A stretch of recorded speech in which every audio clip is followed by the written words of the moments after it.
Hi, tonight I am in Hungary and it is a wonderful occasion to talk about the case law on Hungary. As you might know, I prepare the multi-billion dollars class action against the government of Lithuania in order to restitute the heirless Jewish property that was nationalized by the Lithuanian Nazi government in 1941, and we also claim damages for slavery work, torture, and murdering 211,000 of Lithuanian Jews by the government of Lithuania. Hungary is extremely interesting for us because we have such a wonderful case as Simon versus Hungary that is considered by the United States courts.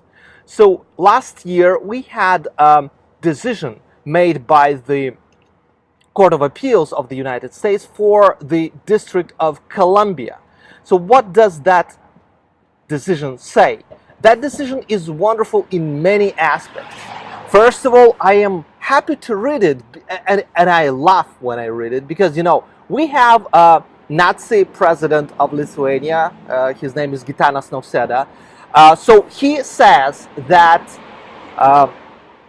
imprisoning Jews in ghettos and in the concentration camps, as well as nationalizing their property, is not a part of Holocaust.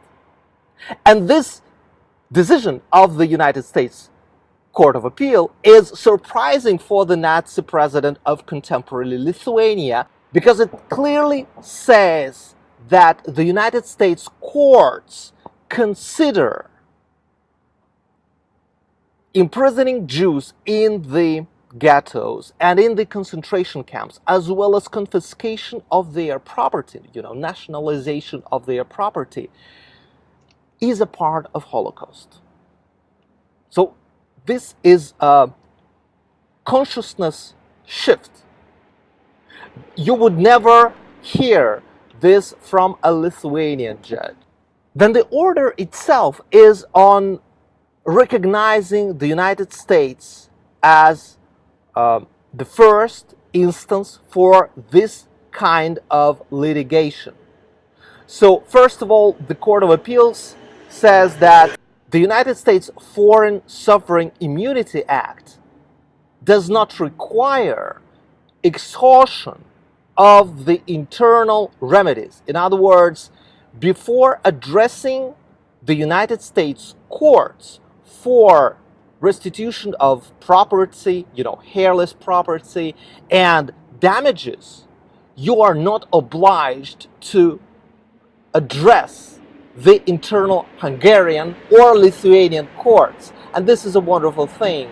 The second point that the Court of Appeals makes is that it is for Hungary to prove that it would be a forum conveniensis, for this kind of litigation. So this is a reallocation of the burden of proof from the claimants to the Hungarian government. And we obviously have absolutely the same situation in case of Lithuania. And in Lithuania it is worse because Lithuania officially does not recognize imprisoning Jews and confiscation, of their property as a part of Holocaust. So Lithuania is much more Nazi than contemporary Hungary. And it also means that it is easier to win a class action against Lithuania.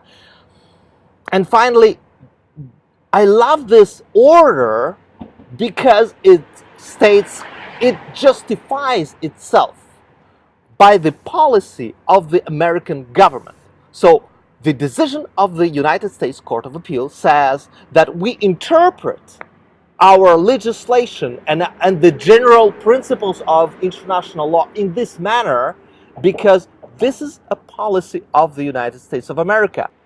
If you are a descendant of Lithuanian Jews from the United States, Canada, South Africa, write me an email and join our class action. We need you in our litigation.